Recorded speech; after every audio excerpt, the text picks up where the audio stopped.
नमस्कार दोस्तों, आपका स्वागत है हमारे YouTube channel teaching exam overload में। दोस्तों, आज के सेशन के अंतर्गत आपकी जो सीटेड जुलाई 2024 की क्लासेस लगातार चल रही हैं, उसमें आज हमारी CDP की नेक्स्ट क्लास है, जिसमें आज हम CDP के बहुत ही इंपॉर्टेंट टॉपिक को पढ़ेंगे, जिसका नाम है cognition, emotion and mind mapping. ध्यान रखिएगा, आज का हमारा टॉपिक क्या है? Cognition, emotion and mind mapping. Note कर लीजिएगा, आज का हमारा टॉपिक है संज्ञान, इमोशन मतलब भावनाएं, और माइंड मैपिंग। देखते हैं फिर सेशन को शुरू करने से पहले हमारी एक रिक्वेस्ट है, हमारे चैनल को लाइक करें, सब्सक्राइब करें तथा ज़्यादा से ज़्यादा शेयर करें। संज्ञान क्या होता है? संज्ञान अर्थात कोग्निशन का मतलब होता है सूचनाओं को ग्रहण करना, यानी मनुष्य जिस पर्यावरण में रहता है उसमें वस्तुओं, व्यक्तियों, घटनाओं आदि के प्रति जो अवधारणा बना लेता है उसे ही संज्ञान कहा जाता है। संज्ञान के अंदर बहुत सी सामाजिक क्रियाएँ आती हैं। तो संज्ञान क्या होता है? संज्ञान पहली बात तो ये मस्तिष्क से संबंधित होता है। ध्यान रखिएगा, ये मानसिक क्रियाओं से संबंधित होता है, मस्तिष्क से संबंधित होता है, और इसका अर्थ होता है सूचनाओं का ग्रहण करना। कोग्निशन का अर्थ क्या होता है? सूचनाओं को ग्रहण करना, यानी हम जो भी चीज़ें देखते हैं उसके बारे में जो भी हम कॉन्सेप्ट अपना बना लेते हैं वो क्या है? सूचना हो जाएगी। वही संज्ञान भी हो जाता है। जैसे कि मान लीजिए पानी गर्म हो रहा है, तो पानी गर्म कैसे होता है? पानी गर्म कैसे होता है? हम हीटर जब लगाते हैं तो पानी गर्म कैसे होता है, उसके बारे में समझना हमारा क्या है? एक संज्ञान है। पानी गर्म होकर भाप बनता है, हमने अवधारणा अपनी एक बना ली, पानी गर्म होने के बाद भाप बनेगा, ये क्या है? संज्ञान है। पानी ठंडा होने के बाद बर्फ़ बनता है, ये क्या है? ये भी एक संज्ञान है। तो ऐसे विभिन्न चीज़ों के बारे में, पेड़ के पत्ते हरे क्यों होते हैं, पेड़ के पत्ते का काम क्या है, फोटोसिंथेसिस क्या है, तो जितनी भी चीज़ें होती हैं जिनके बारे में अपने संज्ञान कुछ बना लेते हैं, सूचनाओं को ग्रहण करते हैं, और हम किसी भी चीज़ के बारे में, किसी व्यक्ति के बारे में, किसी भी वस्तु के बारे में जो हम अवधारणा बना लेते हैं उसे संज्ञान कहा जाता है। यह बहुत ही, इसके अंदर बहुत सी मानसिक क्रियाएं आती हैं, जैसे कि कल्पना करना, जो हम कल्पना करते हैं, जो हम चिंतन करते हैं, जो हम तर्क करते हैं, ये सारी चीज़ें किसके अंदर आएंगी? संज्ञान के अंदर। ध्यान रखिएगा, ये किसके अंदर आएंगी? संज्ञान के अंदर आएंगी। संज्ञानात्मक विकास के चरण, तो जो हमारा ज्ञान का विकास होता है उसके चरण देख लेते हैं। पहला अवधान या अटेंशन होता है। पहला क्या है? अवधान या अटेंशन। संज्ञान का प्रयोग करते समय बच्चा सबसे पहले अवधान करता है। मतलब अगर आपको किसी भी चीज़ के बारे में जानना है तो बच्चा क्या करेगा? बच्चा सबसे पहले क्या करता है? अवधान करता है, मतलब अटेंशन करता है। सबसे पहले क्या करेगा बच्चा? अटेंशन होगा, फिर स्मृति होगी, दूसरा स्टेप है मेमोरी। जब बच्चा अपने वातावरण के चारों ओर चीज़ों को अवधान कर लेता है तो वह उनसे संबंधित सूचनाओं को अपने दिमाग में इकट्ठा कर लेता है। तो आपको मान लो किसी टॉपिक के बारे में पढ़ना है। टॉपिक के बारे में पढ़ना क्या है कि कोई, मान लीजिए आप आते जाते कुछ देख लिए कि पेड़ के पत्ते हरे ही क्यों हो रहे हैं, तो आपने मान लीजिए यही एक टॉपिक ले लिया, छोटा टॉपिक देखते हैं। तो सबसे पहले आपने क्या किया? अटेंटिव हुए ना, सबसे पहले आपने अवधान किया कि पेड़ के पत्ते हरे हैं, अरे ये तो पेड़ के पत्ते हरे हैं। फिर आप दूसरा स्टेप क्या करते हैं? फिर आप जब वातावरण के चारों ओर चीज़ों को अवधान कर लेंगे तो उनसे जो संबंधित सूचनाएं हैं उन्हें आप इकट्ठा कर लेंगे। तो किसी बड़े लोगों से पूछेंगे, किसी बुक से पूछेंगे, नेट से पूछेंगे, इंटरनेट डेटा से पूछेंगे, तो ये सब क्या है? स्मृति के अंतर्गत आएंगी। तीसरा स्टेप क्या होता है? तीसरा स्टेप होता है मेटाकॉग्निशन। तीसरा स्टेप क्या होता है? मेटाकॉग्निशन। इसमें सूचनाओं का वर्गीकरण करके सही समय पर सही सूचना को प्रस्तुत किया जाता है।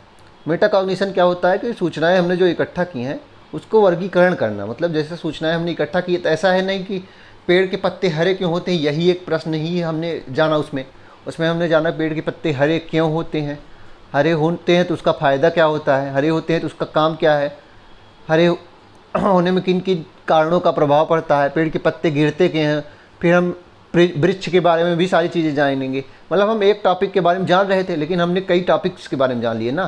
फल क्यों बनते हैं, फल पकते कैसे हैं, फूल के प्रकार कितने होते हैं, फूल में मेल प्लांट जो होता है, सॉरी जो नर पार्ट होता है और जो मादा पार्ट होता है वो क्या होता है, उसका काम क्या होता है, तो फूल का कौन सा भाग फल बनता है, ये सारी चीज़ें हमने जान लिया। मान लीजिए हम वृक्षों के बारे में पढ़ रहे थे, तो मेटाकॉग्निशन में हमारे क्या आया कि हम सूचनाओं का वर्गीकरण करेंगे और हमें जो प्रश्न पूछा जाएगा हम उसके अनुसार ही हम उसकी सही सूचना देंगे और प्रस्तुत करेंगे। यही मेटाकॉग्निशन होता है।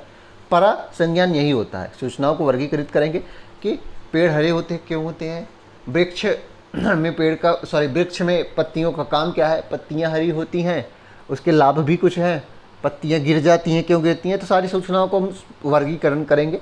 फिर हमसे जो पूछा जाएगा, जो चीज़ की जानकारी चाहिए होगी किसी दूसरे व्यक्ति को, किसी दूसरी टॉपिक के बारे में अगर आपको बताना होगा तो आप उसी के वर्गीकृत में से जो उसका सबसे ज़्यादा सूटेबल होगा वही बता देंगे।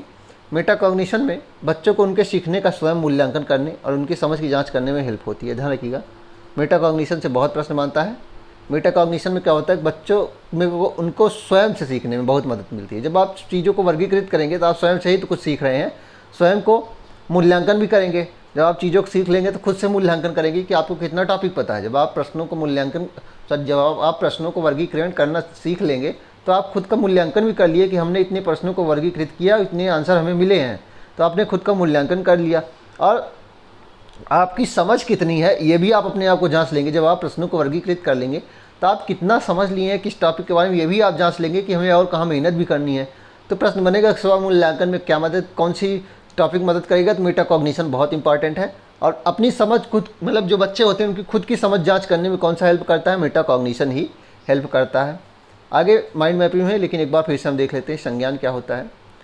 संज्ञान का मतलब होता है सूचनाओं को ग्रहण करना, यानी मनुष्य जिस पर्यावरण में रहता है उसमें वस्तुओं, व्यक्तियों, घटनाओं आदि के प्रति जो अवधारणा बना लेता है उसे ही संज्ञान कहा जाता है। तो मतलब मनुष्य जो भी चीज़ें, जो भी कॉन्सेप्ट अपने मस्तिष्क में बना लेता है सूचनाओं को ग्रहण करने के बाद, वही संज्ञान होता है। संज्ञान के अंदर बहुत सी मानसिक क्रियाएँ हैं, जैसे कि कल्पना करना, चिंतन करना, तर्क करना, मतलब मस्तिष्क से संबंधित जितनी भी क्रियाएँ होती हैं संज्ञान के अंदर आएंगी। संज्ञान के विकास के चरण क्या हो जाएंगे, पहला अवधान, पहला बच्चा क्या करेगा, अटेंटिव होगा ना, किसी भी बारे में अगर उसको जानना है सबसे पहले क्या होगा, अटेंटिव हो जाएगा, वो ध्यान लगाएगा। फिर स्मृति करेगा, मतलब जब वो चारों ओर अवधान कर लेगा तो उसके बाद क्या करेगा, उस चीज़ से संबंधित जितनी भी सूचनाएं हैं उसे इकट्ठा करने का प्रयास करेगा अपने मस्तिष्क से। देखिए डेटा से इकट्ठा कर रहा है। फिर मेटाकॉग्निशन आता है। मेटाकॉग्निशन में क्या होता है कि सूचनाओं का वर्गीकरण किया जाता है और सही समय पर जिस सूचना को चाहिए उस वक्त प्राप्त हो जाती है। मेटाकॉग्निशन में बच्चों को उनके स्वमूल्यांकन में मदद मिलती है और खुद की समझ विकसित करने में और खुद की जो समझ है उसकी जांच करने में भी मदद होती है। आगे देखते हैं मन मानचित्रण क्या है, माइंड मैपिंग। इसके द्वारा हम सूचनाओं को अपने संज्ञान में चित्र बनाते हैं। इसके द्वारा क्या होता है, सूचनाओं का अपने संज्ञान में चित्र बनाते हैं। इसे मन की क्रियाशीलता का अनुसंधान, इसे क्या कहा जाता है, मन की क्रियाशीलता का अनुसंधान कहा जाता है, क्योंकि इसमें आप अपने मन को क्रियाशील रखते हैं और खोजबीन करते हैं। ध्यान रखिए इतना इंपॉर्टेंट टॉपिक नहीं है, बस इतना, इसमें एक थोड़ा सा टफ टॉपिक है इसलिए इसमें पूछा कभी नहीं गया है, लेकिन कभी पूछ सकते हैं तो यही इतना पूछेंगे कि मन मानचित्रण क्या होता है, कि मन की क्रियाशीलता का अनुसंधान होता है। और इसमें हम करते क्या, ये टॉपिक ये पूछ सकते हैं कि हम सूचनाओं का अपने संज्ञान में चित्र बना लेते हैं। तो जो भी मान लीजिए आपको करना क्या है, तो आपको पहले सबसे पहले देखिए, आप सुबह उठे तो आपको सबसे पहले स्पोर्ट्स जिम करना है फिजिकल हेल्थ के लिए, फिर क्या करना है आपकी मेंटल हेल्थ के लिए करना है, फिर उससे क्या होगी, बीमारियां दूर हो जाएंगी, फिर आप हेल्थ के बारे में देखेंगे, फिर आप प्रोडक्टिविटी के बारे में, फिर आपके गोल्स जो जितने हैं। तो आप जो अपने मन में जो मानचित्र बना लिए हैं वही माइंड मैपिंग होता है। माइंड मैपिंग क्या होता है कि मैं जाऊँगा यहाँ से मैं ये करूँगा, उसके बाद मुझे ये खाना है, मुझे चने खाने हैं क्योंकि मुझे जिम जाना है। तो आप मन में उसके बाद मैं क्या करूँगा, उसके बाद मुझे घर आना है, फिर घर आके नहा के फिर स्कूल जाना है, स्कूल से बाकी चीज़ें करनी है। तो ये सब क्या है, माइंड में आप मैप बना रहे हैं कि मैं कहाँ से कैसे जाऊँगा ना, क्या करूँगा। तो ये सब चीज़ें क्या होती हैं, माइंड मैपिंग ही कहलाती हैं। बहुत सिंपल टॉपिक, मतलब वैसे अगर समझेंगे तो बहुत सिंपल है। संवेग क्या होता है, ये वह स्थिति होती है जिसमें व्यक्ति उत्तेजित हो जाता है और इसमें अलग अलग शारीरिक परिवर्तन द्वारा पहचाना जा सकता है। तो मैकडूगल ने संवेगों की संख्या कितनी बताई है, 16। पहले बात तो ये इंपॉर्टेंट है, मैकडूगल ने संवेगों की संख्या कितनी बताई है, 16 बताई है। और संवेग होते क्या है, ये वह स्थिति है जिसमें व्यक्ति उत्तेजित हो जाता है, कोई ना कोई जो शारीरिक परिवर्तन के द्वारा पता चलता है कि कौन सा संवेग इसमें है। संवेगों के प्रकार, मैकडूगल ने संवेगों की संख्या 14 बताई है। ध्यान रखिएगा कितनी बताई, 14, हमसे गलती हो गई है।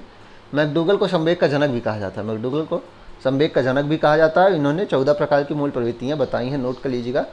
14 प्रकार की मूल प्रवृत्तियाँ बताई हैं जो संवेग से जुड़ी हुई हैं। देख लेते हैं, ये 14 प्रकार हैं कि जब भय होता है तो क्या हमें उसकी जो प्रवृत्ति है, हम पलायन करने और भागने के प्रति हमारी प्रवृत्ति होती है। क्रोध होता है तो हमें अंदर युयुत्सा मतलब युद्ध लड़ने की इच्छा होती है, युद्ध प्रियता होती है, कॉम्बैट करना। जब हमें घृणा होती है तो हमें अप्रियता मतलब रिपल्सन होता है, मतलब अप्रियता मतलब किसी को घृणा आना, किसी को मतलब बहुत बुरा सोचना, उसके बारे में अप्रियता मतलब निवृत्ति हो जाना। वात्सल्य होता है तो शिशु रक्षा की बात आती है। कष्ट होता है तो शरणागति की बात होती है। संवेदना की बात मतलब संवेदना का विचार आता है। कामुकता में काम का विचार आता है। आश्चर्य जब होता है तो जिज्ञासा और कौतूहल का विकास होता है, प्रवृत्ति होती है। अधीनता का अभाव में आत्महीनता होती है, आप खुद को ही हीन होने की समझते हैं। श्रेष्ठता की भावना जब होती है तो आप अपने आप को प्रदर्शित करते हैं। तो जब आप प्रश्न बनेगा कि एक आदमी अपने आप को आत्म प्रदर्शन कर रहा है तो उसके अंदर किस प्रकार के संवेग है, मैकडूगल के अनुसार तो श्रेष्ठता के भाव है। एकाकीपन में सामूहिकता का भाव आता है कि आप सामूहिक रहना चाहते हैं। भूख लगने पे भूख को खोजते हैं, मतलब भोजनान्वेषण करते हैं। अधिकार की भावना में आप चीज़ों का संचय और संग्रह करते हैं। रचना का आनंद में रचना करते हैं और आमोद जब होता है तो आपको खुशी होती है, हाश आता है। चलिए फिर इसी के साथ आज के सेशन को हम समाप्त करते हैं। आशा करता हूँ कि आपको यह सेशन पसंद आया होगा। अगर आप इसी तरह के अन्य सेशन भी देखना चाहते हैं तो हमारे यूट्यूब चैनल को लाइक करें, सब्सक्राइब करें तथा ज़्यादा से ज़्यादा शेयर करें। चलिए फिर, धन्यवाद।